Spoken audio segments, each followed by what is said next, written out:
I'm Claire Jones, your devoted host of the Sacred Reading CR podcast, where we discuss and examine critical role episodes, plotlines, characters, and players through the lens of sacred reading practices. And this particular episode is about Campaign 1, Episode 37, I believe. Yep.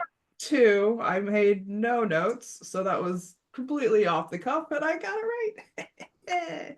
But I did prepare the icebreaker this time. So, when you were a child, or I guess even now, what is or was your favorite dinosaur?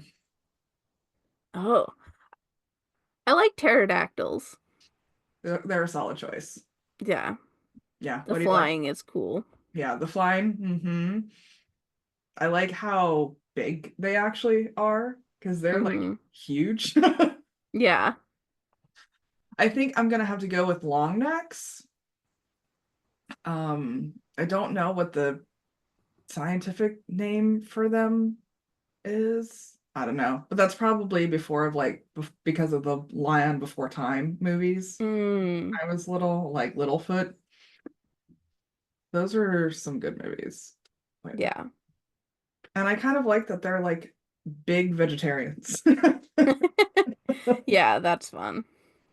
Like they stomp around, they're intimidating, but they're plant people, plant Yeah. dinosaurs. Well, yay, dinosaurs. Well, Yay, dinosaurs. please join us as we embark on this exciting adventure in story analysis and self-reflection in order to deepen our understanding of ourselves and the world around us. As always, we love hearing your own insights and stories as well. So please comment, like, subscribe, and ready? All right, let's dive in.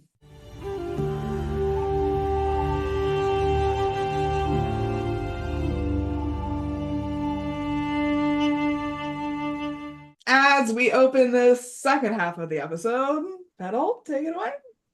Yeah. As we come back from break, the party is making their way towards the tavern. On the way, Vax pulls Pike aside to let her know that Craven Edge, the sword that Grog has, was originally Silas Briarwood's, and asks her to speak to him, as Vax believes that she has the best chance of getting through to him. The party then arrives at the Diamond Rest Tavern. Music can be heard inside, played by a live band. No, hold on.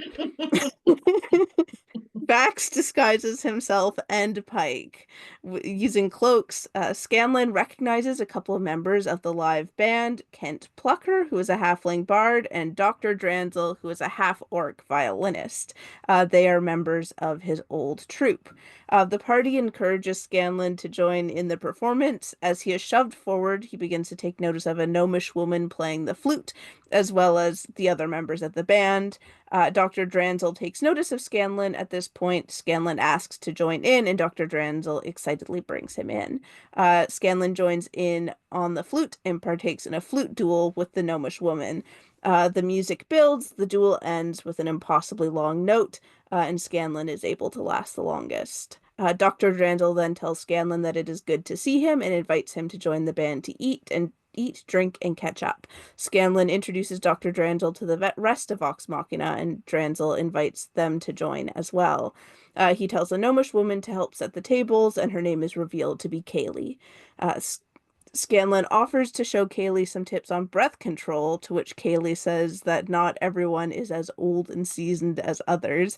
Scanlan then offers Kaylee some private tutoring lessons. Kaylee says that she has heard quite a bit about him and she knows better than most ladies who cross his path.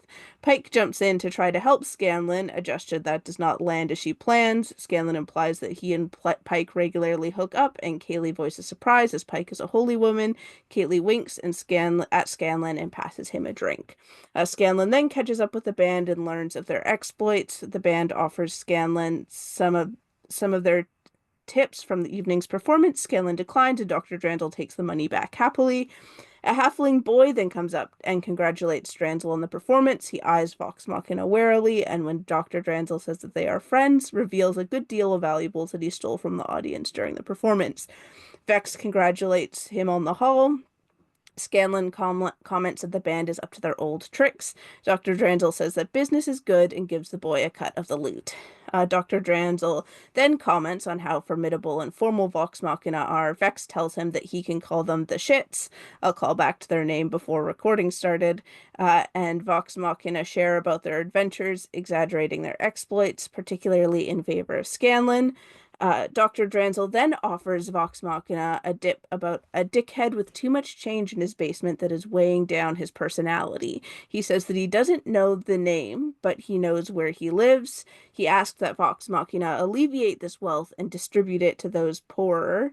Scanlan says that Vox Machina would be happy to investigate. Keyleth then presses Dr. Dranzel further, asking if he really has the good of the poor in mind, and asks how he learned about this. Dr. Dranzel says that the estate has been abandoned for a while. Scanlan reminds Keyleth that Dr. Dranzel is an old friend of his. Keyleth says that Scanlan's word does not improve her view on Dr. Dranzel, knowing the type of people that Scanlan hangs out with. Percy then casts friends on Dr. Dranzel. Dr. Dranzel provides more information describing an abandoned residence in the Cloudtop district.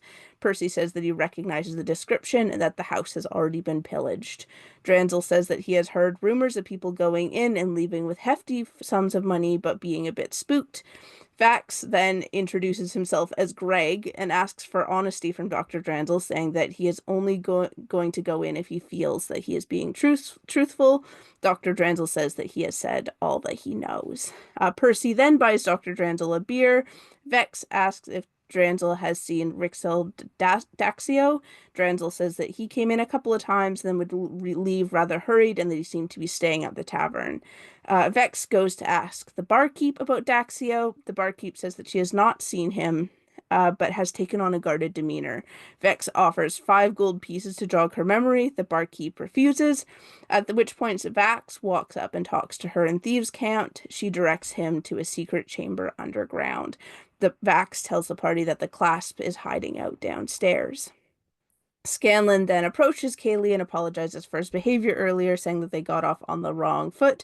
Kaylee responds by joking about the size of his feet. Scanlan compliments her musical talent and challenges her to a flute off to see who can last the longest and blow the hardest. The prize, if she wins, is whatever is in his purse, and if he wins, he gets a kiss. Kaylee says that she feels like she's getting the shit end of the deal, but accepts.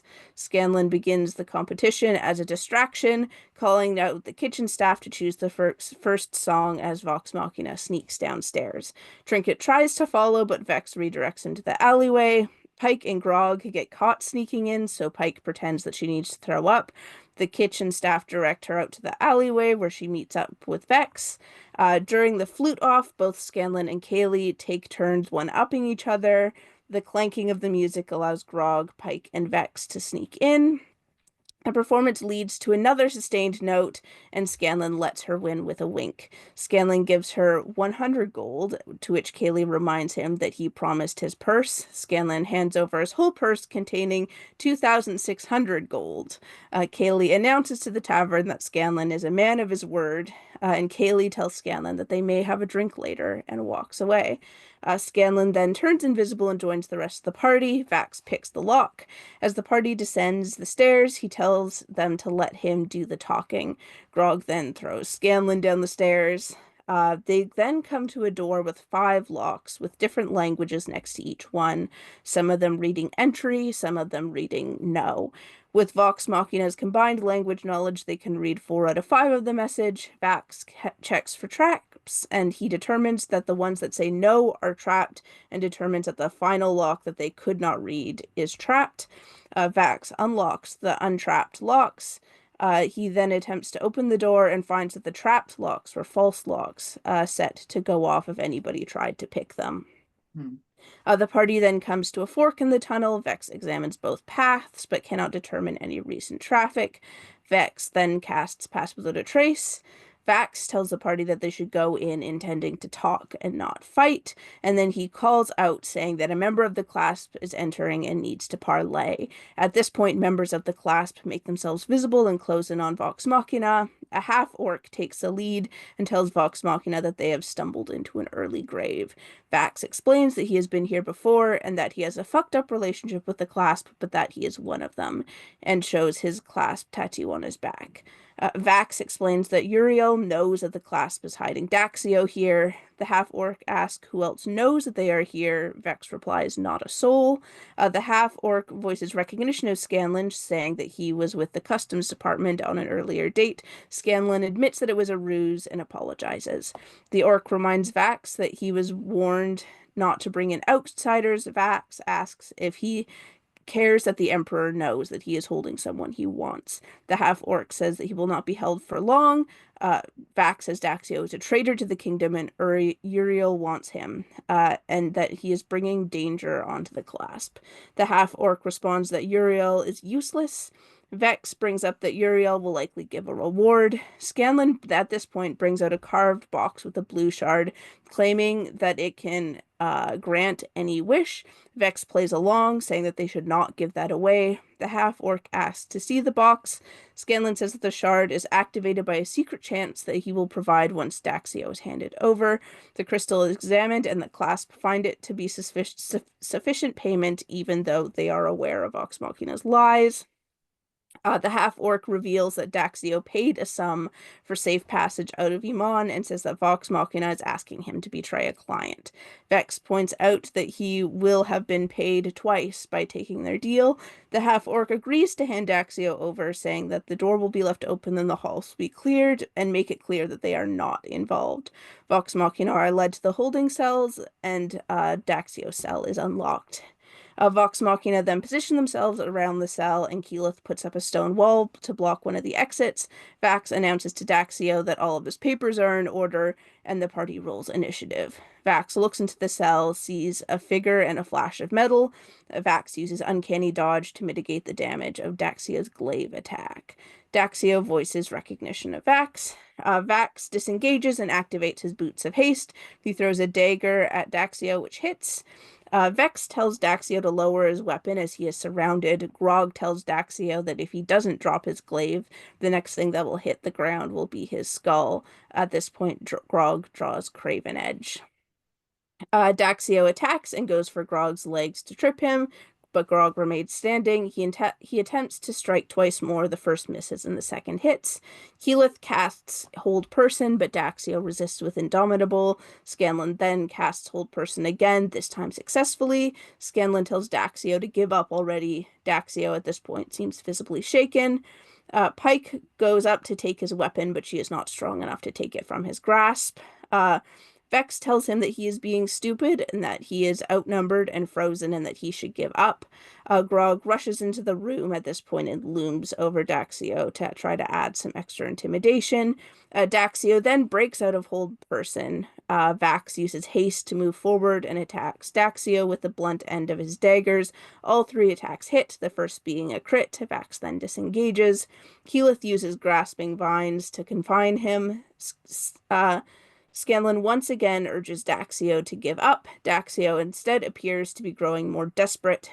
Scanlan casts Blind, which Daxio saves against. Pike uses Spiritual Weapon to make a lariat with a stinger on the end.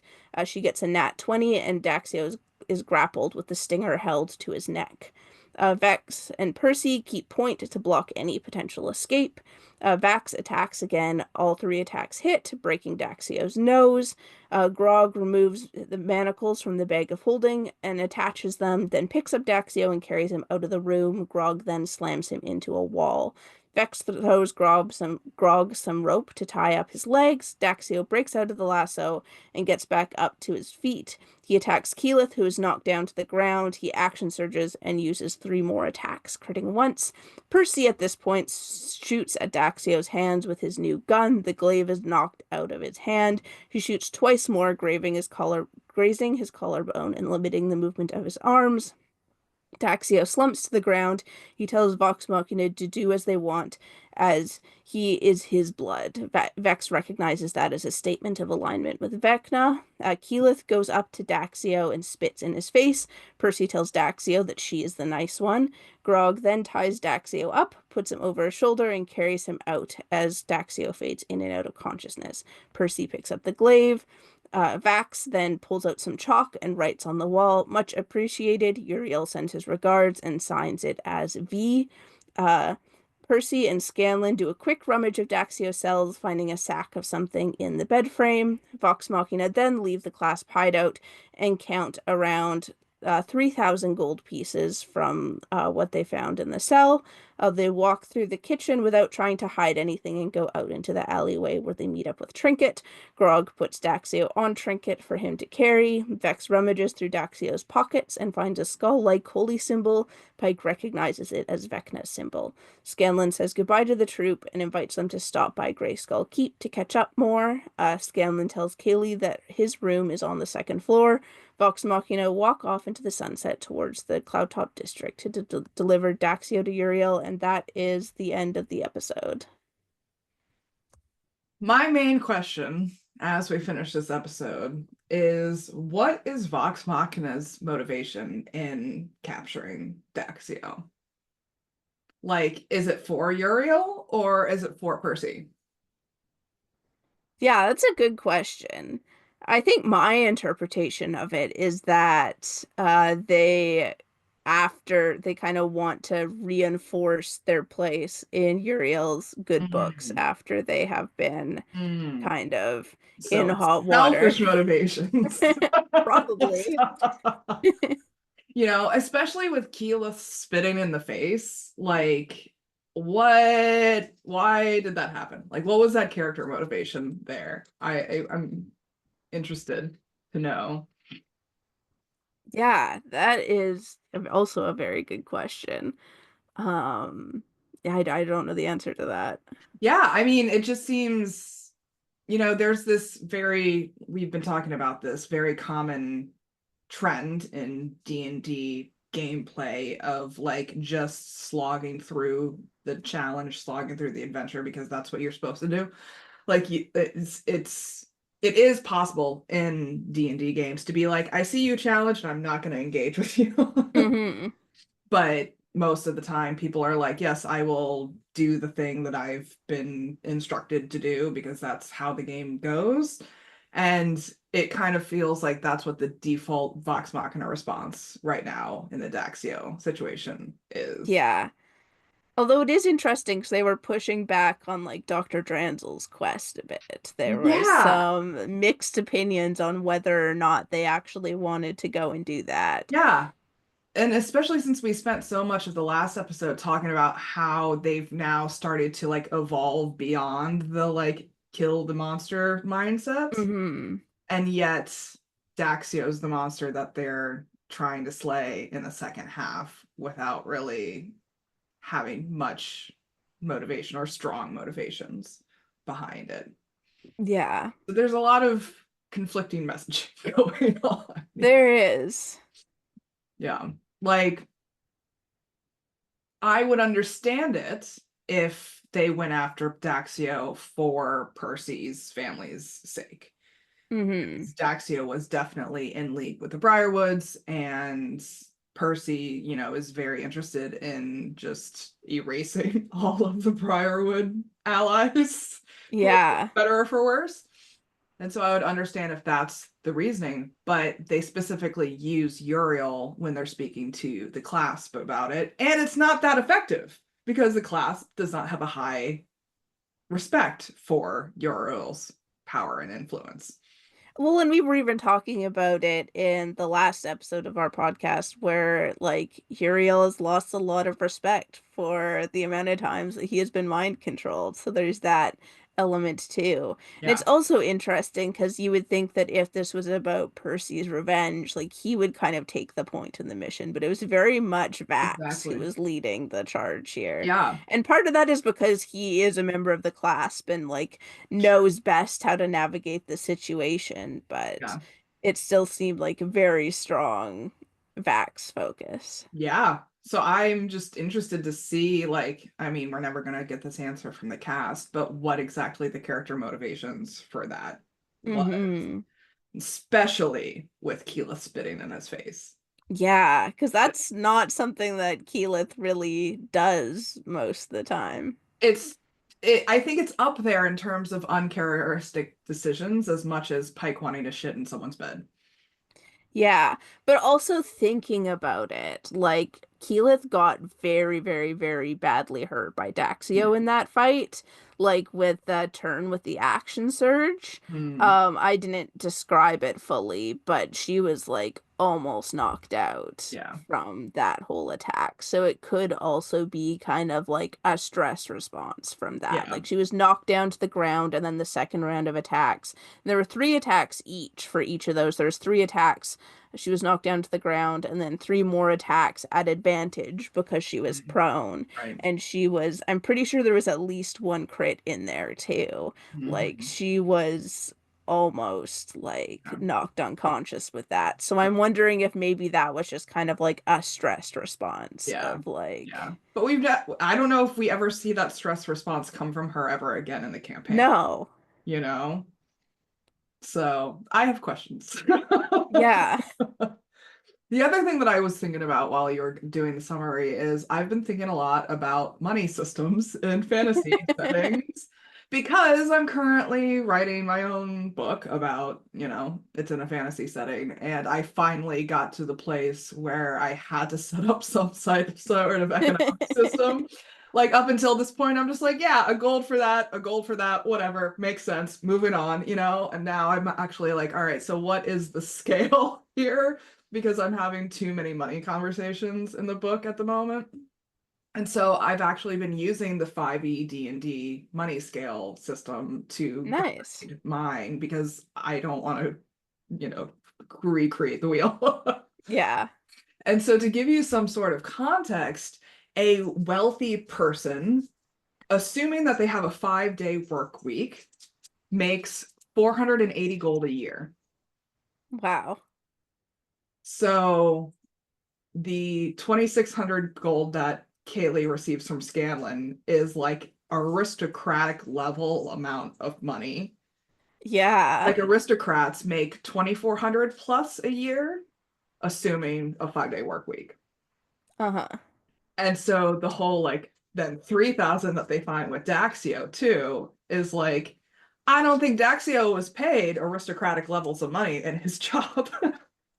You know what I Yeah. mean? He might have been like comfortable, which is usually like that's around like 240 gold a year. Hmm. I don't think he was wealthy by any means. I don't know. Do you think he had a wealthy lifestyle being paid on the Council of Teldore? Yeah, I don't really know. I mean, it's possible that the money might have also come from the Briarwoods if he was Sure, in league with the Briarwoods. Some sort of like payment sure. Yeah, for his services or whatever, some bribe to get him on their side, yeah, whatever. The motivations of Daxio aren't very clear. yeah. But I think it provides an interesting context for how we're looking at money in this Hmm. system to think Well, about. I definitely found that scene like very interesting, the one where Scanlan gives like Mhm. his whole all the money that he has, especially when he like forfeit the match, like he lost on purpose. Uh and it's funny because at this point he doesn't know who Kaylee I is. know the shoe has not dropped. The shoe has not dropped. He doesn't know who Kaylee is. He's still making so many sexual jokes at her. I mean, it's fascinating. I mean, I think Scanlan in general is just a fascinating character Hmm. because he has so much depth and nuance that is just hidden behind this playboy, charismatic bard fuckboy. Like, and I think part of that is Sam coming through. I think that's Hmm. part of Sam being like, it's a game. I don't care about money. Yeah. You know what I mean? Like, who 2,600 gold? Like, what does that even mean? Yeah. It was so funny to see Laura's reaction Yeah, to all of yeah, yeah, yeah. that. And I think a lot of that is just Sam coming through because there is that Yeah. going joke with Sam in the cast of being like, much does a gallon of milk cost? $50? All right, cool. Like he has Yeah. no concept of what actually things cost in the real world. And I think that is, bleeding into Scanlan. Yeah. But it is fascinating because I don't know. I was watching Matt really closely in the way that he introduced Kaylee to see how much emphasis he put on the introduction of her, knowing what was coming down the road with her character. Do you think Scanlan would have, like, if Dr. Dransel had been the one that he challenged to the flute off, do you think he would have also given that 2600 to the doctor? I don't know if he would have because like I know that like Scanlan's whole thing is that what he really desires is the love of another gnome. And I know that is often mostly Right. focused on Pike, but Right. I think like Matt didn't have to do that much work to put the attention. You just needed to say gnomish woman and he would Right. know that that would capture Right. Scanlan's attention. I Because, forgot. like, yeah, in the character intros, like when they're first like Right. introducing all those characters and that whole big recording, as they're starting the stream, like that was his whole thing, that his Right. deepest desire is to have like a genuine, real relationship with another gnome. And like, yes, that's often interpreted as Pike, and that is the direction that it goes. But I think like that like saying another gnome didn't mean just Pike. It could be any gnomish woman. Hmm. I forgot about that. That is a very good point. Matthew, he knows what he's doing. Cause yeah, that introduction didn't even like require like a lot of like there wasn't a lot of emphasis on it. Like there was like the way that they were all introduced, it was like as he was coming forward onto like being pushed forward, that was when he noticed Kaylee, and then she was immediately followed by two others Hmm. who I didn't even take the time to write Yeah. down their Yeah. names or who they are because they're not important. But like other than the fact that like Kent she was Plucker listed is the only one that's important here. other than the fact that she was listed first, there wasn't any special emphasis on her. And yet Scanlan chose to bring out his flute and like kind of like tease and challenge her when he Mm-hmm. joined in that initial time. And then he chose to challenge her. Like he like Matt didn't have to like he knew Scanlan so well. He knew what Scanlan would be drawn towards. It goes to show you the importances of DMs asking for backstories and motivations from their players. Exactly. It's interesting because, like I'm running my own group right now, IRL, and they're all newbie players. And so it's been a bit of a kind of like pulling teeth process to get them to think about backstory and character motivations because they're role playing for the first time ever. And Hmm. we are now officially 3 years into our campaign. But we only meet every other month. And so, Yeah. like, what, maybe 15 sessions? I think we're on session Yeah. 16, maybe at the moment. And so they're finally getting into the groove of doing role play from their character's point of view. And Hmm. the topic of romance actually came up in the last session because one of my players is flirting with a lot of the pirates that they're in contact with. And they were like, so how does that work? And I was like, well, some DMs make you roll for it. And they were like, oh my God. I was like, I'm not going to make you do that. But um I have specifically like kept notes on the little pieces of backstory and character motivation that they've sent me over the last 3 years. And I finally printed it out for them so that not only me can see it, that they can see all of like the pieces that I've collected on them over the years. And they're finally like, oh, I see it coming together. And Hmm. I'm like, yes, this is the importance of having a DM that understands like how to draw their players deeper into the game beyond those just like monster fighting mechanics and challenges Yeah. that we see. So, I mean, it's an interesting last half of an episode because there is conflict of motivation going on and there's conflicting messaging going on, but at the same time, he starts out so strong with the gnome bomb. Yeah. And the gnome bomb hasn't even exploded yet. It hasn't even exploded, and the dropping of it is so subtle because like you don't Oh, even learn her name until like 10 or 15 minutes after you've yeah, actually met her. Like not until after that first performance. Like, yeah, yeah. He's like, oh yeah, her name's Kaylee, and moving on. yeah. Yeah, it's very interesting. And so I'm wondering if like maybe the players are also, I mean, we talked about this last time, but moving beyond the whole like monster of the week type of Hmm. mentality. And so it keeps the characters and players also engaged to have that type of backstory, motivation, bomb dropping going on. Absolutely. Because it's also Vax's backstory about the clasp that's coming into play Oh yeah, here. that's come in as well. I don't know what Pike's backstory with the clasp is. I don't remember what that connection is there. Yeah, I don't know. Yeah, I think that happened pre-stream something, but Yeah, they were definitely referencing some like yeah. pre-stream stuff, like Scanlan disguising himself as like Mhm. the customs Mhm. person, and Yeah. yeah. Yeah. Well, what about personal experiences? Yeah. I mean, I'm mostly thinking about, because we've been talking more about like D&D mechanics. I've been Mm. thinking about like my campaigns and my characters and the how fun it is to like explore their stories and Mhm. have ties to their backstories and Yeah. have things like that. Like one of the things that I'm thinking most that I think applies to this is that in Rime of the Frost Maiden campaign that I was in that wrapped up this past summer, I had a character who was for a while secretly working for one of the bad guys, one of the BBEGs, and then ended up going through a redemption arc.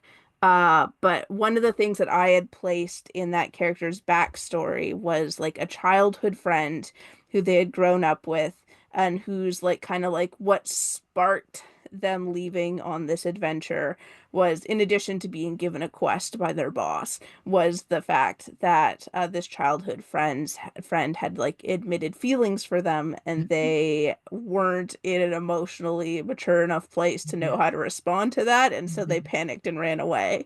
Um, and then another detail that I had given to the DM was that this character's, because I was like was trying to figure out about mid-campaign about the point when like the redemption arc was sort of starting. I was just kind of thinking like this is like a high lethality campaign. Like may like if this character dies, how am I going to reveal like that they were working for like the bad guy? And so I decided to make this character from their backstory the backup character. So I had said that like, oh, like I think like behind the scenes they're kind of like trying to um track down my character so that if conveniently if my character dies they can just like happen to be in the same place. And Mhm. but what was really fun is that in the final battle of the campaign, uh we were one of the things that we were fighting was some sort of like machine spider thing that Okay.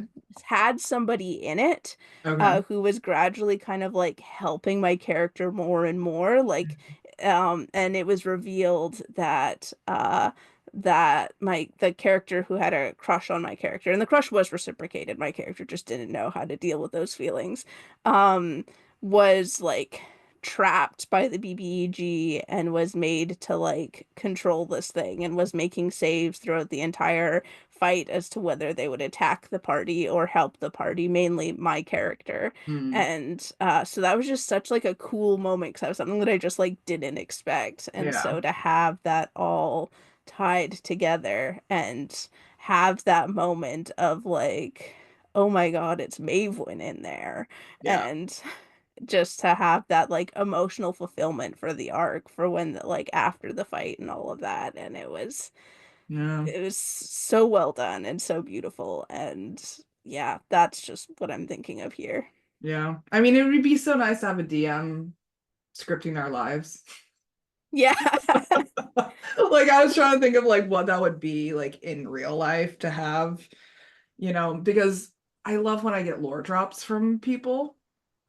Like I'm talking to like just regular everyday people that I know and they tell me something about their background and I call them lore drops Hmm. because that's, it's a good way to describe it. And I'm like a, little dragon hoarding jewels a lot of the time of being like, oh, that's a good lore drop. I'm gonna write that down. Yeah. But man, if only we could have a DM to be like, and all of these lore drops are coming together for this Yeah.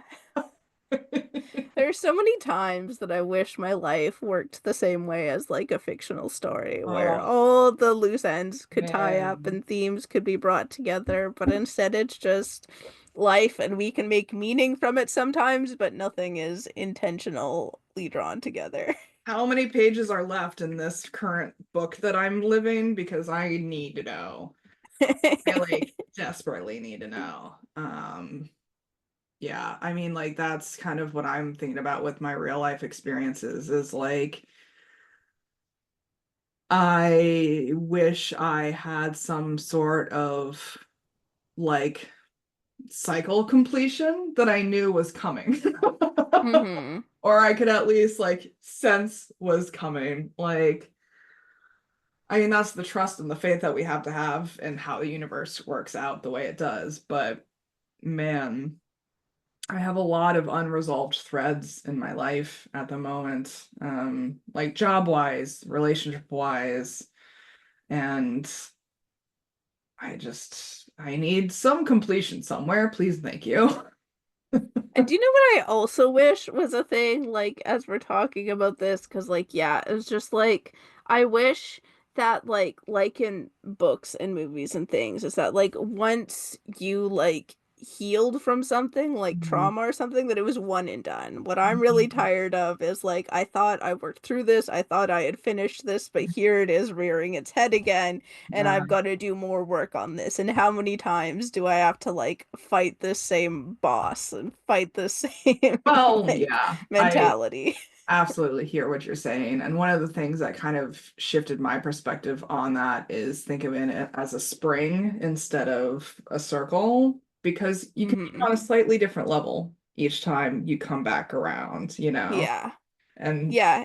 that's what keeps me sane. And I do view it that way. It would just be so much easier if it could be Yeah. wrapped up cleanly the Oh, same yeah, way that sort of absolutely. character journey was. Like, I Absolutely. know that You're I like am making trauma progress. done. I know that, like, all this is like Yeah. coming together and I'm making steps and progress and healing isn't linear and I have improved from the last time that I had achieved this. I'm just facing it from a different angle and all these sorts of things. But it's just like, wouldn't it be easier if I could just like So much span of a book, it's wrapped up, it's done, move on to the next thing. Man, I know, I know. I really need to know how many pages are left because like this has been a slog. Yeah. Like, am I even in the final book of the series here, or is there like multiple books to go in this particular series? Like, I need to know. Yeah. Um, yeah. Well, what are we gonna do about it? Yeah. I think I'm just gonna keep going, I guess. Yeah, I mean, I guess the best we can do is try to be the DMs of our own lives.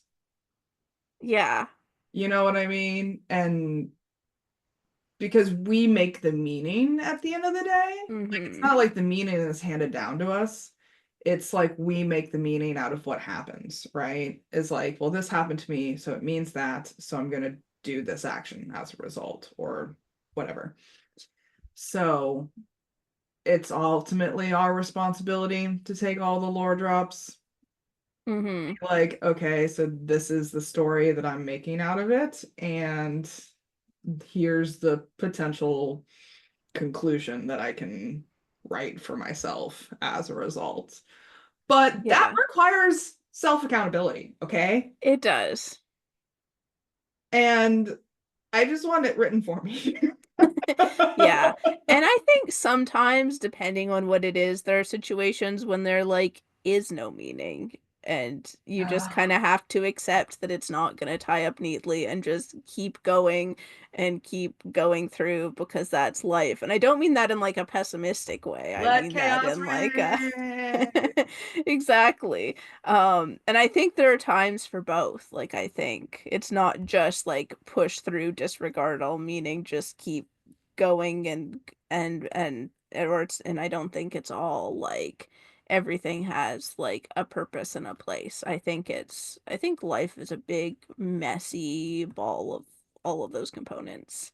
I mean, there's no right answer at the end of the day. It's all subjective too. It's like your Yeah. experience of reality is inherently subjective. There's no objective experience of reality. It doesn't exist.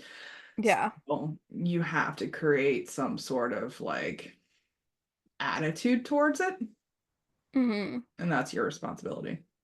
Our Yeah, responsibility. exactly. So, what am I going to do about it? Man, I'm just tired. I just want to sleep. Yeah, I feel that. I agree. Mood. It's funny, I came on this podcast and I'm like, I am mildly hungover at this point. It is like midway through the holidays. I am, I literally took a 30-minute nap on my couch before I jumped on here. Like I am chugging my electrolyte water over here trying to recover. And like it's actually New Year's Eve. We're recording this on New Year's Eve Mhm. currently, and I was out with my friend last night, and she was like, "Do you have any plans?" And I was like, "No." And she was like, "Is that by choice?" And I was like, "Well, I mean, nothing really presented itself, first and foremost. Second, I'm tired. I am just tired, and I want a nap, and I think that may be the answer here." Or at least Yeah. I'm going to make it the answer. Yeah, I've had a really busy last couple weeks, and a lot of it has been like a good, fun stuff. But I'm just exhausted, and I would love to have a nap. I wish I didn't have to go to work after this recording. You know, And my therapist said something to me one time that was a huge like mic drop, and I haven't been able to forget it ever since, and I've been trying to tell it to as many people as possible ever since. And she said constant self-improvement is a form of self-harm. And I think the way that we do the sacred reading lens on a lot of things, and the fact that we end on this last question every time of what actions are we being personally called to make here, does contribute to that cycle sometimes of mhm, constant self-improvement. And I think it's fair of us to say, like, well, let's just take a break from the cycle. Let's take a break from making meaning, like you said, and just let it be. Let it be. yeah. Let it be. Because that's kind of the answer sometimes. Yeah, sometimes things just are, and Hmm. that's what they are. Hmm. Hmm. They just are, and it sucks, or it's great, or it's okay, or it's just fine, and it just is. Yeah. And I think that that's also the answer to like why Keyleth spit in Daxio's face. It was just a knee-jerk character decision from both Keyleth and Marisha's perspective.